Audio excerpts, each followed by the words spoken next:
Welcome. Today, we're diving into the fascinating world of reflexive verbs in English.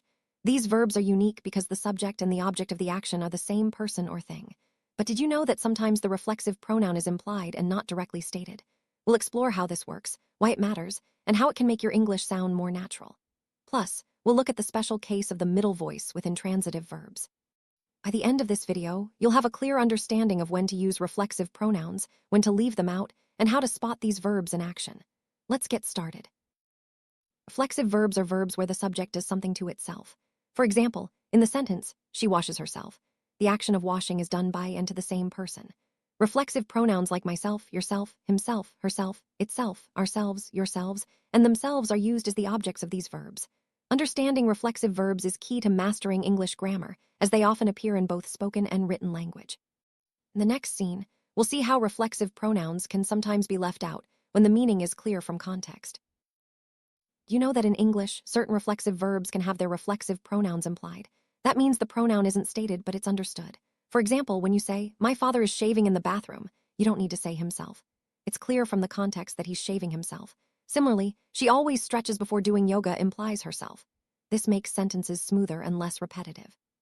Recognizing when the reflexive pronoun is implied helps you sound more fluent and natural in English conversations. Let's look at some common examples where the reflexive pronoun is implied. Take the sentence, "Children, please keep quiet." Here, the implied meaning is keep yourselves quiet.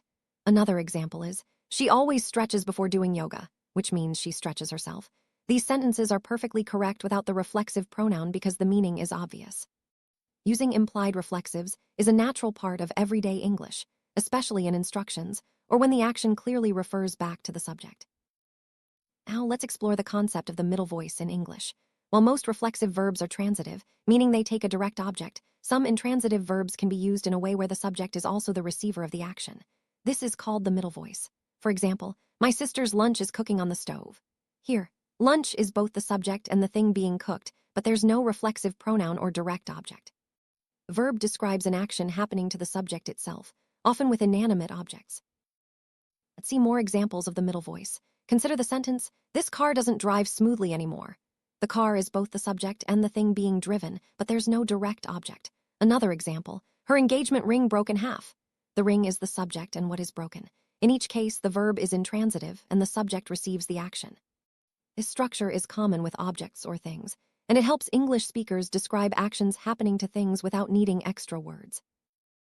Now let's put your knowledge to the test with a quick exercise. Fill in the blanks with the correct reflexive or emphatic pronoun. For example, "She washes her clothes." The answer is herself. These exercises help reinforce when to use reflexive pronouns and when they're implied. Practicing with real sentences is one of the best ways to master this grammar point. Ready to try a few more? Let's go through some common examples together. Let's check your answers. For example, "We enjoyed at the party." The correct answer is ourselves. Another, "The little boy sat by." That's himself. These answers show how reflexive and emphatic pronouns clarify who is doing and receiving the action. Remember, using the correct pronoun is essential for clear communication. If you got them right, great job. If not, review the rules and try again. Practice will make these patterns second nature. Wrap up, reflexive verbs are a vital part of English grammar. Sometimes, the reflexive pronoun is implied and left out, especially when the meaning is clear. Intransitive verbs in the middle voice allow the subject to receive the action without a direct object or pronoun. Practicing with exercises helps reinforce these concepts. Remember, using reflexive and emphatic pronouns correctly makes your English sound more natural and precise.